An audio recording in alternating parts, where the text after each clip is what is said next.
नमस्कार साथियों, आप सभी का सरस्वती कोचिंग क्लासेस तोशिना की ऑनलाइन क्लास में हार्दिक अभिनंदन एवं स्वागत है। मैं प्रदीप शर्मा आपके बीच उपस्थित हुआ हूं संस्कृत विषय को लेकर। प्रतियोगिता परीक्षाओं में भाग ले रहे समस्त अभ्यर्थियों का एक बार पुनः मैं हार्दिक अभिनंदन एवं स्वागत करता हूं। आज हम संस्कृत भाषा के टॉपिक पर बात करेंगे, चर्चा करेंगे। किसी भी भाषा को पढ़ने से पूर्व हमें कुछ बातों का ध्यान रखना चाहिए। सबसे पहली बात होती है कि हमारे विचारों का आदान प्रदान का जो माध्यम है वो भाषा होती है, और भाषा को पढ़ने से पहले हमें उसकी व्याकरण को जानना बहुत जरूरी है। व्याकरणम, व्याकरण किसे कहते हैं, उसके नियम क्या है, उसके लाभ क्या है, ये हमें जानना बहुत जरूरी है। तो व्याकरण की परिभाषा में कहते हैं कि व्याक्रियन्ते अनेन इति शब्दः व्याकरणम। व्याक्रियन्ते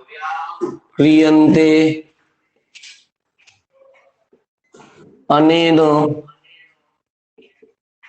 इति शब्दः व्याकरणम। जिनके द्वारा हमें शब्दों की, पदों की उत्पत्ति का ज्ञान हो, उसके पद का ज्ञान हो, वो हमें व्याकरण बताता है। तो सबसे पहले उस टॉपिक पर बात करते हैं, व्याकरण शब्द की उत्पत्ति कैसे होती है। ज्यादातर परीक्षाओं में यह प्रश्न पूछा जाता है।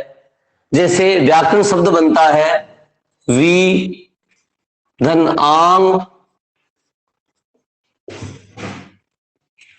क्री और ल्युट प्रत्यय से व्याकरण शब्द निष्पन्न होता है। वी आंग क्री ल्युट प्रत्यय से व्याकरण शब्द निष्पन्न होता है।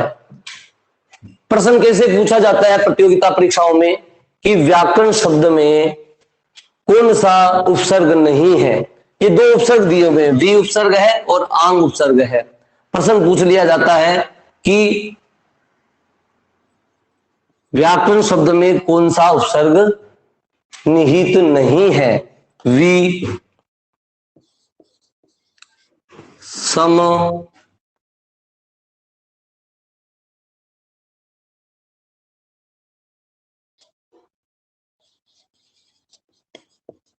उभो और आम। प्रश्न क्या बना कि व्याकरण शब्द में कौन सा उपसर्ग नहीं है। तो अव ये भी नहीं आ रहा है, सम ये भी नहीं है, अर्थात ये उभो यानी दोनों ही हमारे शब्द में नहीं है। आंग इसका सही आंसर है। तो वी आंग ये दो उपसर्ग आते हैं, ज्यादातर परीक्षाओं में ये प्रश्न पूछा जाता है। ये आगे धातु क्री धातु है और ल्युट प्रत्यय है, इससे व्याकरण शब्द बनता है।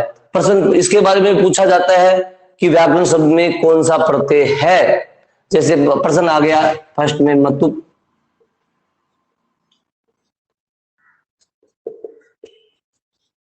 कत, हणवुल और ल्युट।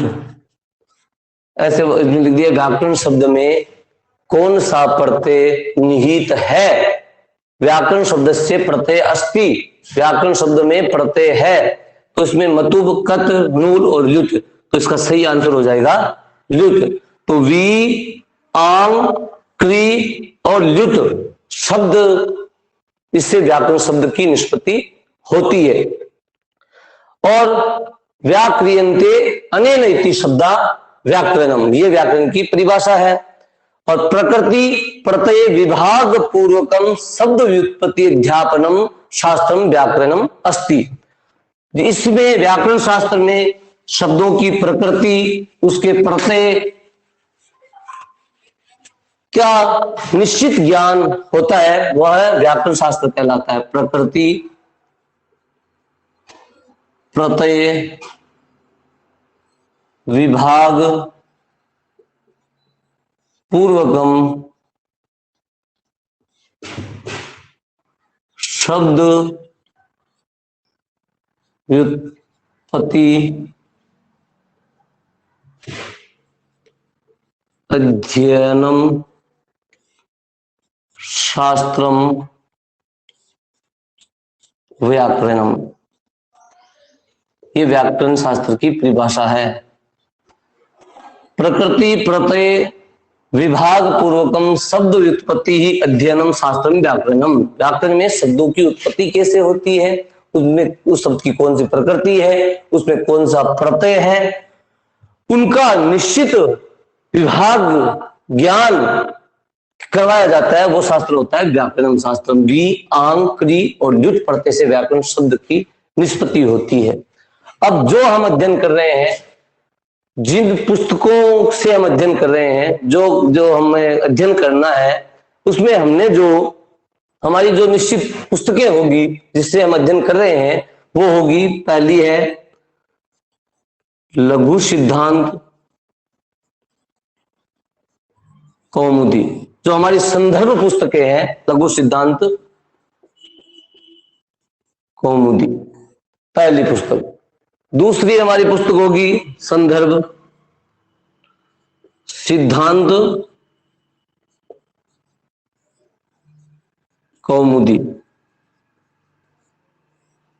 तीसरी हमारी संदर्भ पुस्तक है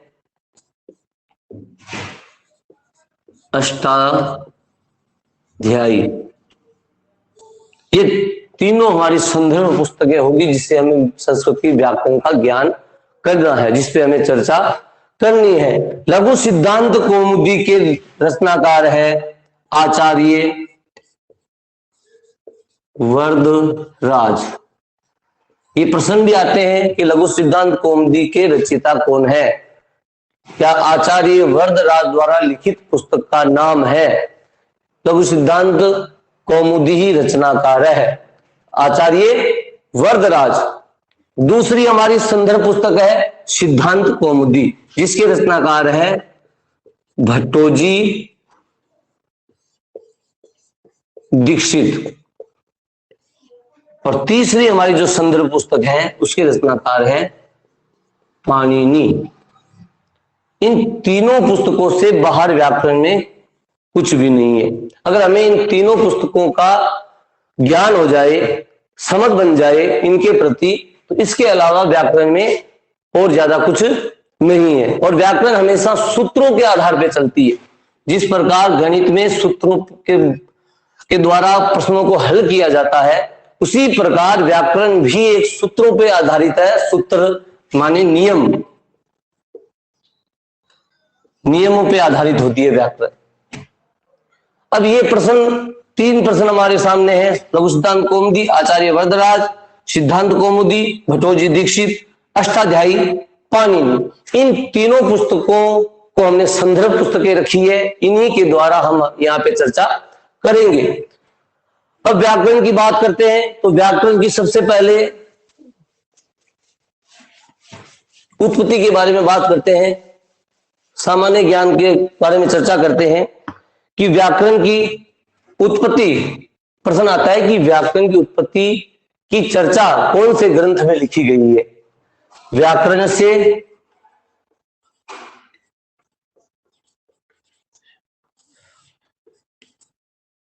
उत्पत्ति कथा वर्णिता, व्याकरण की उत्पत्ति कथा का वर्णन कहाँ मिलता है, ये प्रश्न बनता है। बहुत सारी प्रतियोगिता परीक्षाओं में ये आया हुआ है। तो इसका जो आंसर है वो है व्याकरण की उत्पत्ति कथा कौन से ग्रंथ में वर्णित है, जिसका है तैत्तिरीय संहितायाम। तैत्तिरीय संहितायाम व्याकरण की उत्पत्ति कथा का वर्णन तैत्तिरीय संहितायाम वर्णितम अस्ति। वर्णित है, तैत्तिरीय संहिता में व्याकरण की उत्पत्ति की कथा वर्णित है। व्याकरण के प्रतिपाद्य विषय कौन से हैं, जो हमने पहले व्याकरण की परिभाषा में बात की थी। व्याकरण के प्रतिपाद्य विषय, व्याकरणस्य प्रतिपाद्य विषय, व्याकरण से प्रतिपाद्य विषय, ये जो है मुख्य प्रश्न बनते हैं सामान्य व्याकरण के बारे में। व्याकरण की उत्पत्ति कथा का वर्णित ग्रंथ कौन सा है, व्याकरण से प्रतिपाद्य विषय कौन से हैं, क्योंकि व्याकरण किन पे काम करता है। प्रकृति, शब्दों की प्रकृति, शब्दों में निहित प्रत्यय, प्रकृति प्रत्यय ज्ञानम, पद निर्माणम, ये मुख्य विषय व्याकरण का। व्याकरण से प्रतिपाद्य विषय में, व्याकरण से प्रतिपाद्य विषय है, उसमें शब्दों की प्रकृति क्या है, उसमें निहित प्रत्यय कौन से हैं, शब्द का निर्माण कैसे होता है, ये सारी बातें एक भाषा की व्याकरण में होती है। और व्याकरण से मुख्य कति प्रयोजनानि सन्ति, एक व्याकरण के बारे में छोटा सा और प्रश्न बनता है। व्याकरण से मुख्य कति प्रयोजनानि सन्ति, व्याकरणस्य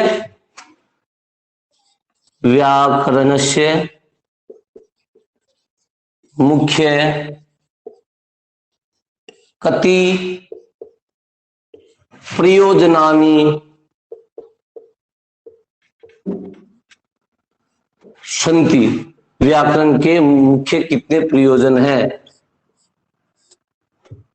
व्याकरण के मुख्य 5 प्रयोजन हैं जो हमने बात किए थे, अभी बात की थी हमने, प्रकृति, प्रत्यय, शब्द निर्माण, शब्दों की उत्पत्ति किस प्रकार होती है, यही व्याकरण का मुख्य 5 प्रयोजन होते हैं। और हमारे ग्रंथों में व्याकरण को वेद पुरुष का मुख बताया जाता है। वेद पुरुष का मुख, व्याकरण को वेद पुरुष का क्या बताया जाता है, मुख बताया जाता है। जिस प्रकार ज्योतिष को नेत्र बताया जाता है, छंदों को पेड़ बताए जाते हैं, उसी प्रकार व्याकरण है वो एक वेद पुरुष का मुख कहा जाता है। व्याकरणस्य वेद पुरुषस्य मुखम, व्याकरण को वेद पुरुष का मुख कहा जाता है। अब हम संस्कृत के कुछ टॉपिक पर बात करते हैं। व्याकरण को प्रारंभ करने से पूर्व हमने इसकी सामान्य जानकारी ली, व्याकरण के कितने प्रयोजन हैं, व्याकरण की परिभाषा क्या है, हमने जो संदर्भ पुस्तकें हैं उनके बारे में जानकारी दी, व्याकरण के कितने मुख्य प्रयोजन हैं। व्याकरण के 3 मुनि कहे जाते हैं संस्कृत व्याकरण में, त्रय मुनि, त्रिमुनि, 3 मुनि हैं। कौन कौन से हैं वो व्याकरण के 3 मुनि? पहला है पाणिनि, जिनके द्वारा कौन सी पुस्तक लिखी गई है? अष्टाध्यायी, जो व्याकरण की प्रमुख पुस्तक कही जाती है, ग्रंथ कहा जाता है। दूसरे हैं पतंजलि,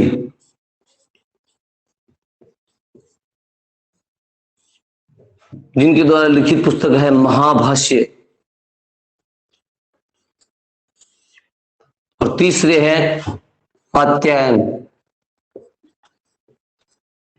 इन्होंने वार्तिक सूत्र लिखे हैं। क्या लिखे हैं? कात्यायन ने वार्तिक सूत्र कहा जाता, लिखे हैं इन्होंने। इनको वार्तिककार भी कहा जाता है, वार्तिककार, क्योंकि इनके द्वारा वार्तिक सूत्र लिखे गए हैं। अष्टाध्यायी और महाभाष्य के बाद बच्चे कुछ नियम इन्होंने वार्तिक सूत्रों में लिखे हैं। इनका नाम है कात्यायन, वार्तिक सूत्र रचयिता। पतंजलि के द्वारा महाभाष्य की रचना की गई है और पाणिनि के द्वारा अष्टाध्यायी ग्रंथ की रचना की गई है। और इन तीनों को, पाणिनि, पतंजलि और कात्यायन को त्रय मुनि, व्याकरण के त्रय मुनि कहा जाता है। इनको त्रय मुनि, इन तीनों को, पाणिनि, पतंजलि और कात्यायन को त्रय मुनि कहा जाता है। अब हम बात करेंगे अपने टॉपिक पर। साथियों, संस्कृत का जो पहला टॉपिक है आपके रीट सिलेबस के आधार पर और समस्त प्रतियोगिता जो परीक्षाएं हैं उनमें जो पहला टॉपिक आता है व्याकरण का है संज्ञा प्रकरणम। इसमें वर्ण, उच्चारण, प्रत्याहार आदि का ज्ञान करवाया जाता है इस प्रकरण में। तो संज्ञा प्रकरणम जिस टॉपिक को हमें पढ़ना है उसके बारे में हमें थोड़ा सा उसके बारे में ज्ञान होना बहुत जरूरी है। तो यह दो शब्द है संज्ञा और प्रकरणम। संज्ञा किसे कहते हैं, प्रकरण किसे कहते हैं, ये सामान्य जानकारी बहुत होना जरूरी है। तो संज्ञा किसे कहते हैं, किसी वस्तु, स्थान, भाव, गुण आदि के नाम को क्या कहा जाता है, संज्ञा। किसी व्यक्ति, वस्तु, भाव, गुण आदि के नाम को कहा जाता है किसी व्यक्ति, वस्तु, भाव, गुण आदि के नाम को क्या कहा जाता है, संज्ञा। और दूसरा हमारा शब्द है प्रकरण। तो प्रकरण किसे कहते हैं, किसी बड़े ग्रंथ का एक भाग विशेष, किसी बड़े ग्रंथ का एक भाग विशेष को क्या कहा जाता है, प्रकरण। जैसे हमने महाभारत देखते हैं तो महाभारत में जो गीता है उसको क्या कहेंगे हम, प्रकरण। महाभारत जो ग्रंथ है उसका एक छोटा सा विशेष भाग है गीता, उसको क्या कहेंगे, प्रकरण। किसी ग्रंथ का एक भाग विशेष उसको क्या कहते हैं, प्रकरण। जैसे महाभारत में गीता है, महाभारत का गीता। तो महाभारत एक बड़ा ग्रंथ है और गीता जो है उसका एक छोटा सा भाग विशेष है, तो उसका क्या कहेंगे हम, प्रकरणम, उसको कहेंगे प्रकरण। तो संज्ञा प्रकरण में हमें वर्ण, उच्चारण, प्रत्याहार, उनके प्रयत्न आदि की जानकारी हम यहाँ इस टॉपिक में करेंगे। तो सबसे पहले संज्ञा प्रकरण का जो पहला भाग आता है उसमें हम बात करते हैं, संस्कृत की व्याकरण केवल 14 सूत्रों पे टिकी हुई है। कितने सूत्रों पे, 14 सूत्रों पे। कितने सूत्रों पे, 14 सूत्रों पे। कौन से वो 14 सूत्र, माहेश्वर सूत्र कहे जाते हैं, माहेश्वर सूत्र।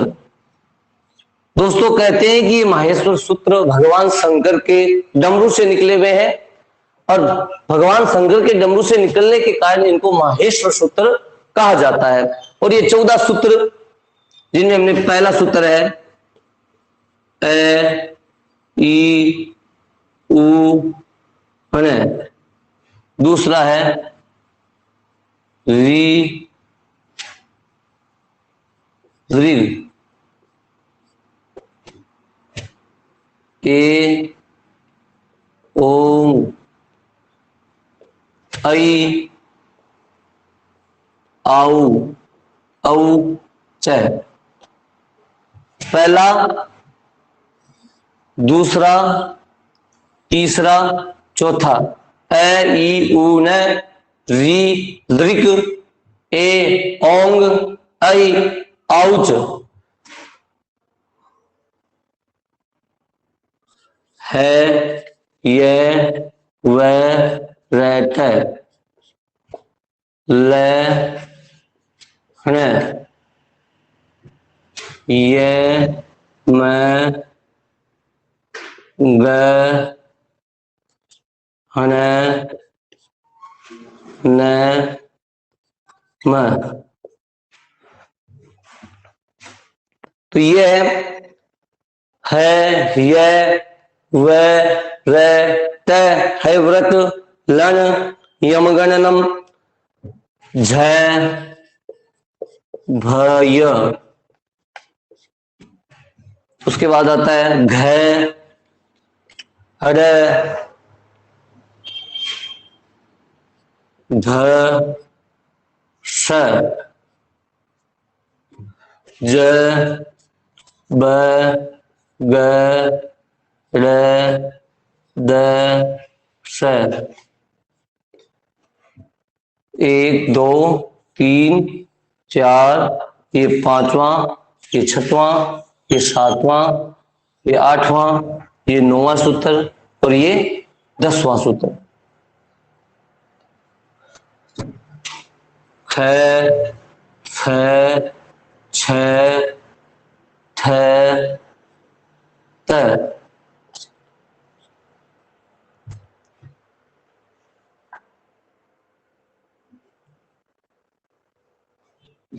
ख, फ, छ, ठ, थ। इसके आगे ही है च, प, त, व।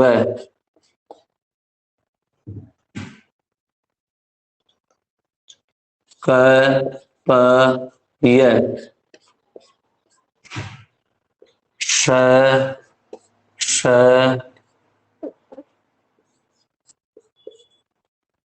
स, र।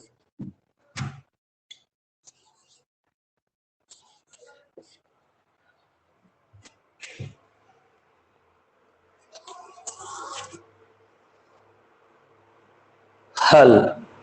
तो ये हो गया अयुन, ऋ, ए ओं, अय औच, हय व्रत, लन, यम गणनम, झभय, घड़ दस, जब घड़ दस, ख, फ, छ, ठ, त, च, ट, त, व, प, प, य, श, र, हल।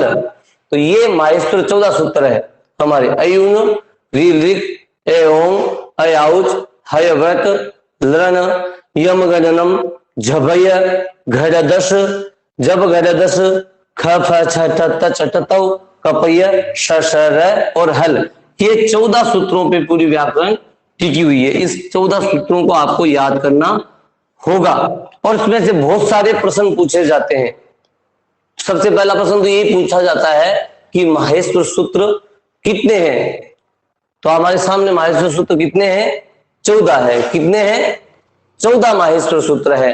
अयुन, ऋ, ए ओंग, अय औच, हय व्रत, लन, यमन गणनम, झभय, घड़ दस, जब घड़ दस, ख, फ, छ, ट, त, च, ट, तौ, कपय, श, र और हल। ये आपके 14 सूत्र दिए हुए हैं। अब इनसे बनता है एक प्रत्याहार जो हर परीक्षा में पूछा जाता है। प्रत्याहार, प्रत्याहार बनते हैं। क्या बनते हैं? माहेश्वर सूत्रों से प्रत्याहार बनते हैं और परीक्षाओं में बहुत सारे प्रत्याहार के कम से कम 1-2 प्रश्न पूछे जाते हैं। यानी सब इन्हीं के आधार पर होता है। अगर मान लो आपको संधि करनी है, संधि पढ़नी है, तो इनका ज्ञान होना जरूरी है। आपको प्रत्यय पढ़ने हैं तो इनका ज्ञान होना बहुत जरूरी है। व्याकरण की शुरुआत अगर आप हमें ये याद है, 14 सूत्र याद है, तो हमें आसान हो जाएगी व्याकरण हमारे लिए। तो हमें पढ़ना है प्रत्याहार।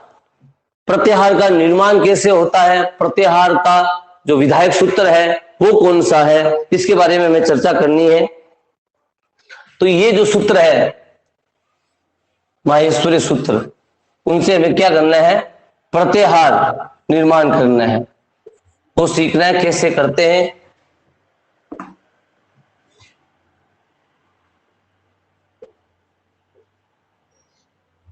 सबसे पहले सामान्य बात बताऊं कि संस्कृत व्याकरण में प्रत्याहारों की संख्या होती है 42। प्रत्याहारों की संख्या कितनी होती है? 42 प्रत्याहार बनते हैं। कितने प्रत्याहार बनते हैं? 42 प्रत्याहार बनते हैं। प्रत्याहार विधायक सूत्र है आदिर अंतेन सहिता। आदिर अंतेन सहिता, प्रकृति आदिर अंत्येन सहिता, इस सूत्र से प्रत्याहार का निर्माण होता है। क्या होता है? आदिर अंत्येन सहिता, आदिर अंत्येन संहिता, इसको प्रत्याहार विधायक सूत्र बोलते हैं। कौन सा? प्रत्याहार विधायक, प्रत्याहार विधायक सूत्र, या बोलते हैं संहिता विधायक सूत्र, संहिता सूत्र, संहिता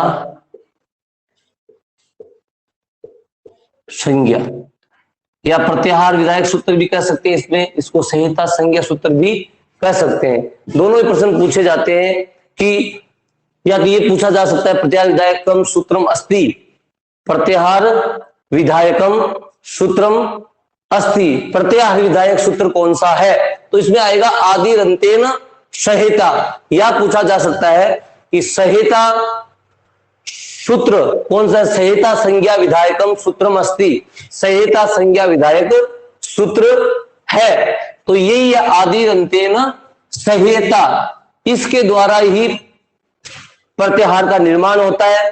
कैसे होता है? ये सूत्र में लिखा हुआ है आदिर अंतेन संहिता। संहिता बोलता है जोड़ना, आदि, आदि यानी पहले को, आदि का क्या अर्थ होता है? आदि में यानी पहले। ये कह रहा है प्रत्याहार का निर्माण कैसे होता है कि आदि यानी पहले में, पहले, अंतेन और अंतिम को हमें प्रत्याहार निर्माण कैसे करना है? सबसे पहले सूत्र को सीखना होगा आदिरंतेन संहिता, आदिरंतेन संहिता। सबसे पहले पहले शब्द को देखो, जैसे हमारा एक प्रत्याहार है, मैंने कहा था आपको हमारे 42 प्रत्याहार है। सामान्य रूप से कितने प्रत्याहार है? 42 प्रत्याहार है। कितने प्रत्याहार है? 42। शाबाश, सब 42 प्रत्याहार है। जैसे हमें एक प्रत्याहार देखते हैं कि हमें चाहिए अच प्रत्याहार, अच प्रत्याहार दे दिया, प्रश्न में दे दिया अच प्रत्याहार में कितने वर्ण है, अक्षर है? कौन से प्रत्याहार में? अच प्रत्याहार में। कौन से प्रत्याहार में? अच प्रत्याहार में कितने वर्ण है? अच प्रत्याहार में कितने वर्ण है, ये देखना है। तो इससे हमें पता लगाना है आदिरंतेन संहिता, इस सूत्र को ध्यान रखना है दिमाग में। ये बोलता है कि सबसे पहले प्रत्याहार का पहला अक्षर देखो कौन सा है? आदि, आदि यानी पहले, पहला अक्षर कौन सा है? तो पहला अक्षर हमारा क्या है? ए। तो हमें क्या करना है कि ये जो माहेश्वर सूत्र है, कौन से सूत्र? माहेश्वर सूत्र, जिनकी संख्या 14 है। कितनी है? 14 संख्या है। इसमें सबसे पहले हमें ए अक्षर को ढूंढना है, वर्ण को ढूंढना है। किसको? ए को। तो हमें ए, तो ये मिल गया ए, पहले ही मिल गया ए में, इस पहले सूत्र में ए लिखा हुआ है। तो हमें इसको क्या करना है? हमें इसको ए लिखना है। क्या करना है? ए लिखना है। ये हमने लिख दिया ए। हमें प्रश्न क्या था कि अच प्रत्याहार में कितने वर्ण होते हैं, कितने अक्षर होते हैं? हमने ए लिख लिया। अब ये बोल रहा है आदिर अंतेन संहिता, पहला जो है प्रत्याहार का पहला जो अक्षर है उसको हमें उसमें देखना है, प्रथम वर्ण इस माहेश्वर सूत्रों में ढूंढना है, जो हमें मिल गया, ए मिल गया। उसके बाद प्रत्याहार का अंतिम हलंत वर्ण को देखना है, अंतेन, प्रत्याहार के अंतिम हलंत वर्ण को देखना है। किसको? हलंत वर्ण को। च देखना है, च कहाँ है? ए ई उ न री रि ए ओंग ए औच, ये हलंत च रहा। कहाँ है? ऐ औच वाले सूत्र में, चौथे सूत्र में। अब हमें लिखना है च, ये दोनों है, ए पहला वर्ण है और अंतिम वर्ण कौन सा है? च। अब इसके बीच में जितने भी वर्ण आते हैं, इस हलंत को छोड़कर, सब हलंत को छोड़ दो और बाकी जो वर्ण आते हैं इन दोनों के बीच में, उनको यहां लिखना। ए लिख दिया हमने दोस्तों। उसके बाद लिखना है ई, उसके बाद उ, उसके बाद री, उसके बाद री, उसके बाद ए, उसके बाद ओ, उसके बाद आई, उसके बाद औ। तो अब गिन लो कितने वर्ण है? 1 2 3 4 5 6 7 8 और 9। हलंत नहीं गिना जाता, हलंत वर्ण प्रत्याहार में नहीं गिना जाता। हमने यहां भी हलंत को हटा दिया है। अच के बीच में जितने भी है, तो अच प्रत्याहार में कितने वर्ण होते हैं? 9 वर्ण। कितने वर्ण होते हैं? 9 वर्ण। ऐसे ही हमें एक और अभ्यास करना है इसी सूत्र के आधार पर। अब हमें, अगर मान लो आपने कह दिया हमें प्रत्याहार चाहिए, चय प्रत्याहार। कौन सा प्रत्याहार? चय प्रत्याहार। हमें चय प्रत्याहार ढूंढना है, तो सबसे पहले प्रत्याहार का पहला अक्षर माहेश्वर सूत्रों में देखे चय। अयुन इसमें नहीं है, ऋ ऋ एवं औच, यहाँ चय है लेकिन यहाँ हलंत है। हलंत को ग्रहण नहीं करना है, हलंत को ग्रहण नहीं करना है। ऐ औच है व्रत, इसमें भी नहीं है। लन यम गणनम झवय घड़ दस, जब गण दस, ख फ छ ठ त च ट त व, यहाँ च आ गया। इसमें ख फ छ ठ त च ट त, तो ये च है, ये हमने लिख दिया यहाँ पे च। उसके बाद यह अंतिम माहेश्वर सूत्रों का अंतिम हल देखना है। जो यह है प्रत्याहार का, ये माहेश्वर सूत्रों के अंतिम में मिलेगा आपको हलंत। तो यह देख लो, इसमें भी नहीं है। और चाहे यहां मिला तो इससे आगे ही मिलेगा।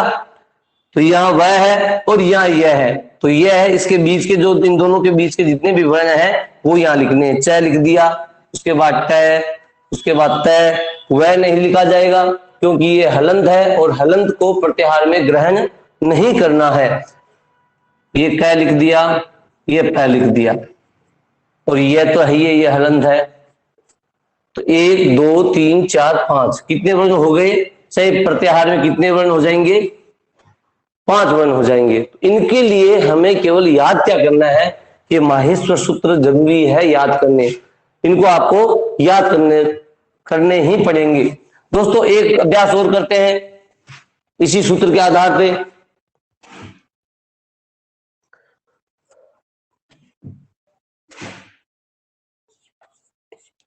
अब क्या लेते हैं? हल प्रत्याहार। कौन सा प्रत्याहार? हल प्रत्याहार में कितने वर्ण है, कितने अक्षर है? हमें सबसे पहले क्या देखना है? सबसे पहले प्रत्याहार का पहला वर्ण अक्षर कहां ढूंढना है? माहेश्वर सूत्रों में आपको देखना है कहां है? ये रहा है। उसके बाद हमें लय हलंत, ये जो प्रत्याहार का जो अंतिम वर्ण है उसको हमें माहेश्वरीय जो सूत्र है उनका अंतिम हलंत वर्ण देखना है। हलंत लय कहां है? यहां नहीं है, या तो ये पूरा लय है, ये तो नहीं गिना जाएगा, हलंत वर्ण चाहिए हमें। तो ये अंतिम में लय लिखा हुआ है।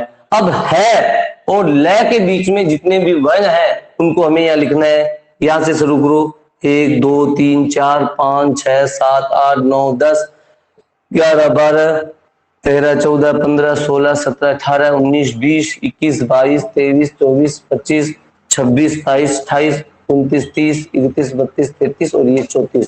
कितने वर्ण आ गए? हल प्रत्याहार में कितने हो गए? 34 वर्ण हो गए। 1 2 3 4 5 6 7 8 9 10 11 12 13 14 15 16 17 18 19 20 21 22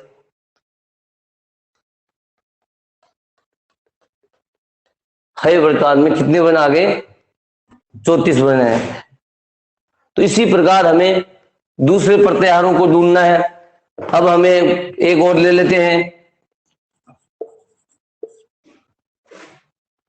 ऋट प्रत्याहार में कितने शब्द है? तो री यहां से लिया, 1 1 2 3 4 5 6 7 8 9 10। कितने ऋट में कितने हैं? 10। री पहला है प्रत्याहार का पहला अक्षर, माहेश्वरीय सूत्रों में से हमें ढूंढना है पहला सूत्र। री मिल गया। री के बाद जो अंतिम प्रत्याहार का जो अंतिम वर्ण है उसको हमें कहां से ढूंढना है? माहेश्वरीय जो सूत्र है उनका जो अंतिम हलंत है वर्ण है उनमें से हमें ये ढूंढना है। तो ये ट है, तो ये ट यहाँ है व्रत, इसमें ट लिखा हुआ है। तो इसमें जो ट लिखा हुआ है इनके बीच री और इस री और ट के बीच जितने भी वर्ण है हलंत को छोड़कर, हलंत को नहीं ग्रहण करना है, उनको छोड़कर जितने भी वर्ण है उनको हमें यहां लिखना है। और जोड़ने पर 1 2 3 4 5 6 7 8 9 10, ये कितने ऋट में कितने वर्ण हो जाते हैं? 10 वर्ण हो जाते हैं। इसी प्रकार हमें ये प्रत्याहार बनाने हैं और प्रत्याहार का 1 या 2 प्रश्न हमारे हर परीक्षाओं में पूछा जाता है। ऐसे ही पूछा जाता है कि अस में, हल में, रिट में कितने वर्ण होते हैं। हम तब इनको सही कर पाएंगे जब हमें ये याद हो, माहेश्वर सूत्र पूरे याद हो, उसके बाद ही हम ये प्रश्न एकदम सही कर पाएंगे। अब हम प्रत्याहारों के बारे में चलते हैं। तो प्रत्याहार 42 प्रत्याहार होते हैं। सामान्य रूप से मैंने कहा था कितने प्रत्याहार होते हैं, 42 प्रत्याहार होते हैं। प्रत्याहार विधायक सूत्र कौन सा है, आदि अंत्येन संहिता, उसको संहिता सूत्र भी कहते हैं और प्रत्याहार विधायक सूत्र भी हम कहते हैं। संहिता संज्ञा और प्रत्याहार विधायक सूत्र उनको कहा जाता है। सामान्य रूप से प्रत्याहारों की संख्या हमने बताई थी 42। सामान्य रूप से कितने हैं प्रत्याहार,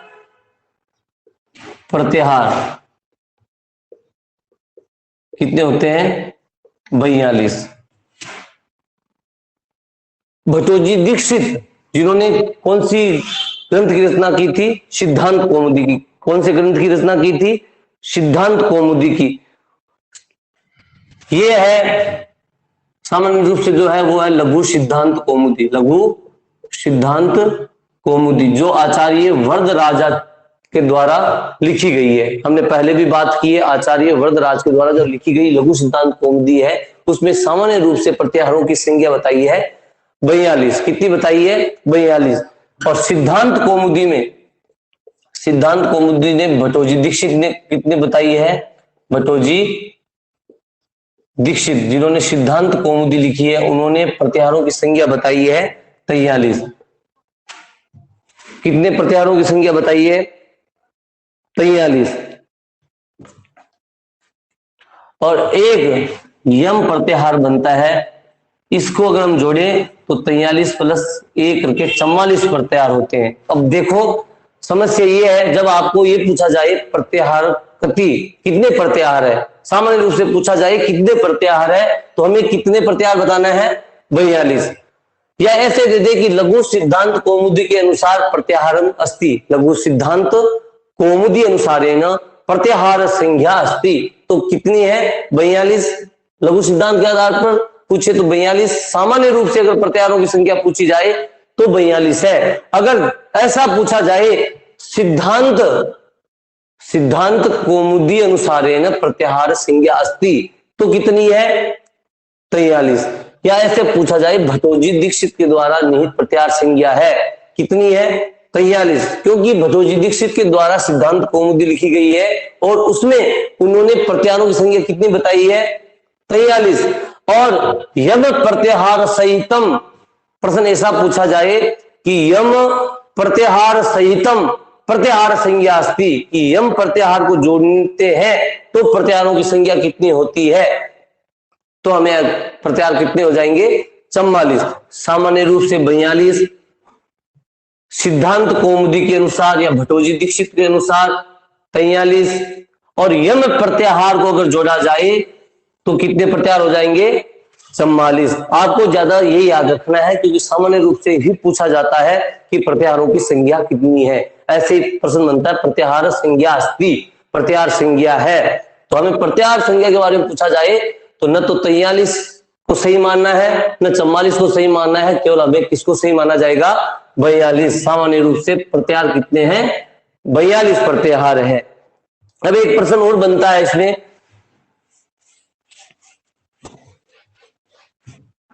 जो अभी पिछली टीक की परीक्षा में आया था कि स्वर से, एक होते हैं स्वर से शुरू होने वाले प्रत्याहार, स्वर से प्रारंभ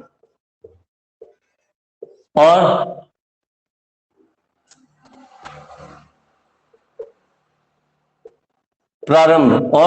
व्यंजन से प्रारंभ।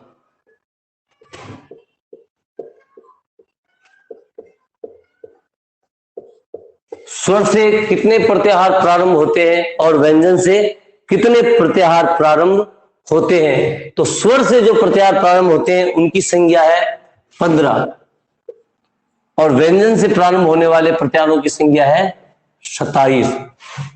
स्वर से 15 और व्यंजन से कितने प्रत्याहार है, 27 प्रत्याहार प्रारंभ होते हैं।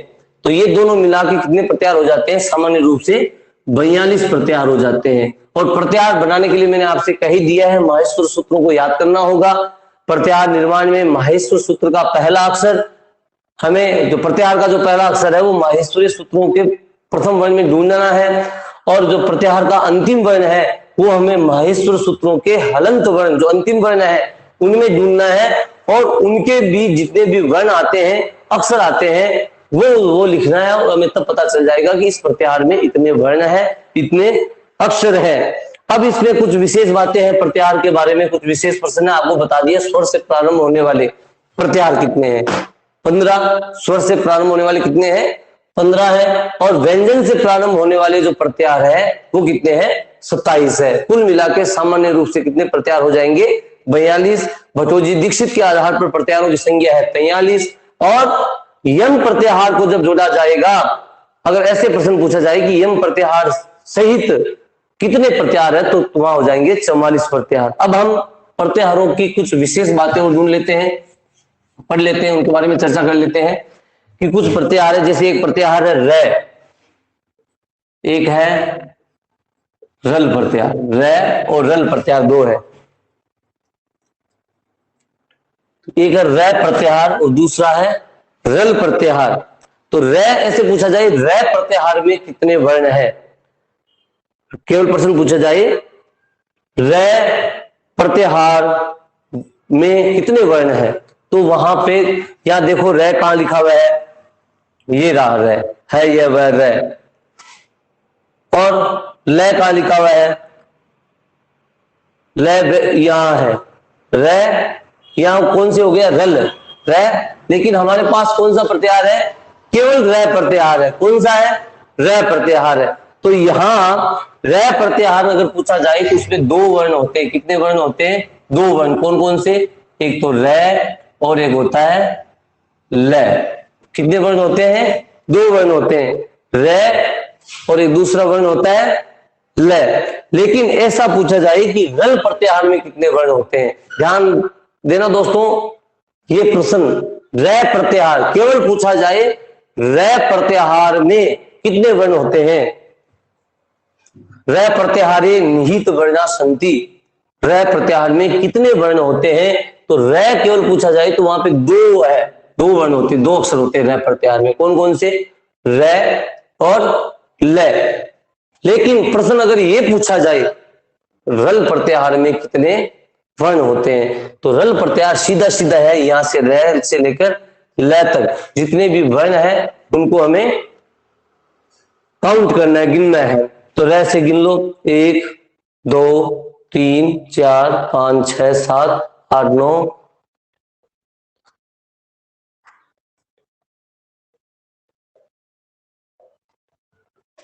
और ये हो गए आपके 31 वर्ण। कितने वर्ण हो गए? 31 वर्ण हो गए। रल प्रत्याहार में कितने वर्ण हो गए? 31 वर्ण हो गए।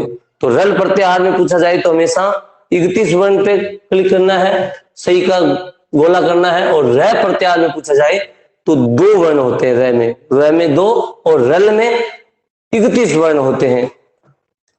और ऐसे ही एक प्रश्न है, जैसे ये अण प्रत्याहार। कौन सा प्रत्याहार? अण प्रत्याहार। रे में दो, रल में 31 और अण में कौन कौन से होते हैं? तो अण में एक तो बनता है ऐ से लेकर हना तक। कितने वर्ण हो गए? सीधा पूछा जाए अण प्रत्याहार में वर्ण है। अण प्रत्याहारे निहित वर्णा संति। तो हमें क्या करना है? ए ई उ ये तीन वर्ण आते हैं, क्योंकि जो लास्ट का जो अंतिम जो वर्ण है, जो हलंत है, उसको नहीं गिनना है, अंतिम वर्ण को छोड़ना है। तो तीन हो गए। कितने वर्ण हो गए अण प्रत्याहार में? सामान्य रूप से कितने वर्ण हो गए? तीन। ए ई उ ये तीन वर्ण सामान्य रूप से हो गए। अगर एक सूत्र है,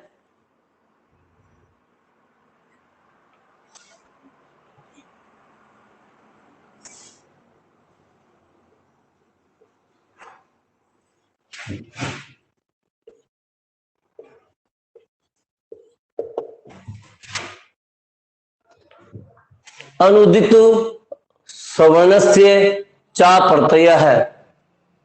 अन उदित सवर्ण से चा प्रत्यय सूत्र अनुसारेण, अनुदित सवर्ण से चा प्रत्यय सूत्र अनुसारेण अन प्रत्याहार संज्ञा अस्ति, कि अनुदित सवर्ण सूत्र के अनुसार अन प्रत्याहार में कितनी संज्ञा है, कितने वर्ण है। तो हमें क्या करना है,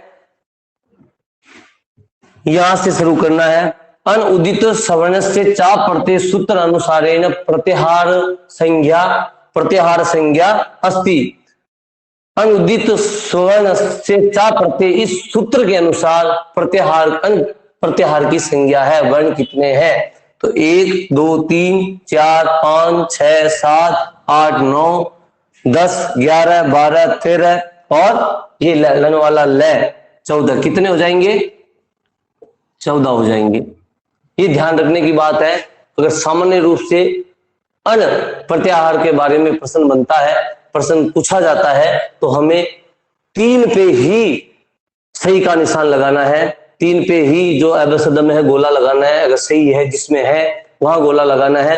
अगर इस अन प्रत्याहार के बारे में ही अनुदित सवर्ण से चा प्रत्यय सूत्र के आधार पर पूछा जाता है तो हमें 3 गलत हो जाएगा, फिर 3 को गलत मान लिया जाएगा और वहां उत्तर क्या सही होगा, 14 वर्ण होते हैं। आपके सामने है माहेश्वर सूत्र, आप देख सकते हो कि ऐस से लेकर हन यहां भी हन है और यहां भी हन है। तो ये तो बताया सामान्य रूप से अन प्रत्याहार में 3 वर्ण होते हैं। ये सामान्य रूप से अन प्रत्याहार में कितने वर्ण होते हैं, 3 वर्ण होते हैं। केवल ये पूछा जाए कि अन प्रत्याहार वर्णा संति, अन प्रत्याहार में वर्ण होते हैं, तो वो 3 है। अगर ये पूछा जाए अनुदित सवर्ण से चा प्रत्यय सूत्रानुसारेण अन प्रत्याहार वर्णा संति, तो हमें 3 वहां 3 गलत हो जाएगा। अगर इस सूत्र के आधार पर पूछा जाता है तो वहां पे सही उत्तर होगा कि अन प्रत्याहार में 14 वर्ण होते हैं।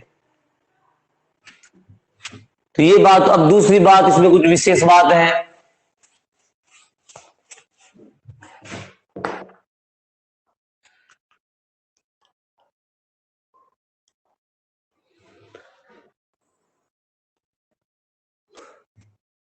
रै प्रत्याहार के बारे में हमने भी बात की थी। केवल रै प्रत्याहार, इसकी सबसे पहले इसको रै प्रत्याहार को किसने माना है, सबसे पहले इसकी विवेचना केयट नाम के लेखक है, उसने इस रै को प्रत्याहार कहा है। केवल रै को, जो हमने भी देखा था, बात करी थी, रै प्रत्याहार में कितने वर्ण होते हैं, कितने वर्ण होते हैं इसमें, 2 वर्ण होते हैं। कितने वर्ण होते हैं, 2 वर्ण होते हैं। तो इन 2 के बारे में हमने चर्चा की थी। तो रै को सबसे पहले प्रत्याहार किसने माना, तो यह है इसकी विवेचना। रै प्रत्याहार की सबसे पहले विवेचना किसने की थी, केयट ने की थी। इसका नाम क्या है, केयट। इस केयट ने जब कहा था कि रै प्रत्याहार होता है, तो एक डॉक्टर नागेश भट्ट,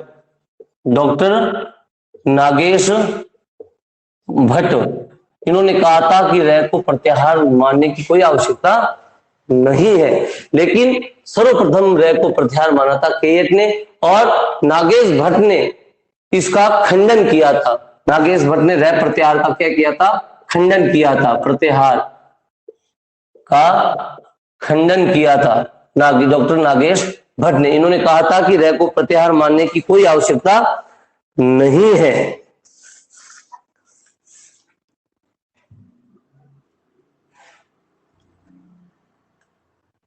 अब 2 बातें और आती है कि जो प्रत्याहार है, प्रत्याहारों में है वर्ण को भी 2 बार लिया गया है। एक तो ये रै वाला आ गया कि रल जब प्रत्याहार बनता है, केवल रै प्रत्याहार को माना था तो इसमें 2 वर्ण हो जाते हैं। अगर रै को प्रत्याहार मानते हैं तो रै और ल से केवल 2 वर्ण माने जाते हैं रै में। और रल प्रत्याहार को लिखा जाए तो यहां पे मैंने आपको बताए थे, रल प्रत्याहार में कितने होते हैं, 21 वर्ण होते हैं। रल प्रत्याहार में रै से लेकर 21 वर्ण होते हैं। और दूसरी बात एक और देखा जाए, यहाँ पे देखो है लिखा हुआ है वर्ग में, और यहां भी है लिखा हुआ है। तो इस माहेश्वर सूत्र में है की 2 बार गिनती होती है। कितनी बार गिनती हो रही है, यहाँ है। प्रश्न पूछते हैं विद्यार्थी की, यहाँ सर यहाँ भी तो है लिखा हुआ है, यहाँ भी तो है लिखा हुआ है, लेकिन हलंत की गिनती नहीं होती, गणना नहीं की जाती है प्रत्याहारों में। लेकिन जो है लिखा हुआ है ये जो है ये भी हलंत नहीं है, और हल वाला है ये भी हलंत नहीं है। तो ये दो क्यों, इनको दो बार इनकी गिनती क्यों की जाती है? तो इसके बारे में हम चर्चा करते हैं कि है की दो बार गिनती क्यों की जाती है। और ऐसा प्रश्न भी पूछा जाता है कि है वर्ण की माहेश्वरी सूत्रों में दो बार गणना क्यों की जाती है? तो है को जो है प्रत्याहार है जो वर्ण है, सॉरी प्रत्याहार नहीं, है जो वर्ण है उसकी माहेश्वर सूत्रों में दो बार गिनती की जाती है। उसका कारण यह है कि एक तो अट प्रत्याहार है, अट, एक है सल प्रत्याहार। अट प्रत्याहार को पूरा करने के लिए और सल प्रत्याहार को भी पूरा करने के लिए, अट प्रत्याहार और सल प्रत्याहार को पूरा करने के लिए अर्थात अट और सल प्रत्याहार में है वर्ण को शामिल करने के लिए इसको दो बार लिखा जाता है। दूसरी बात, घोष व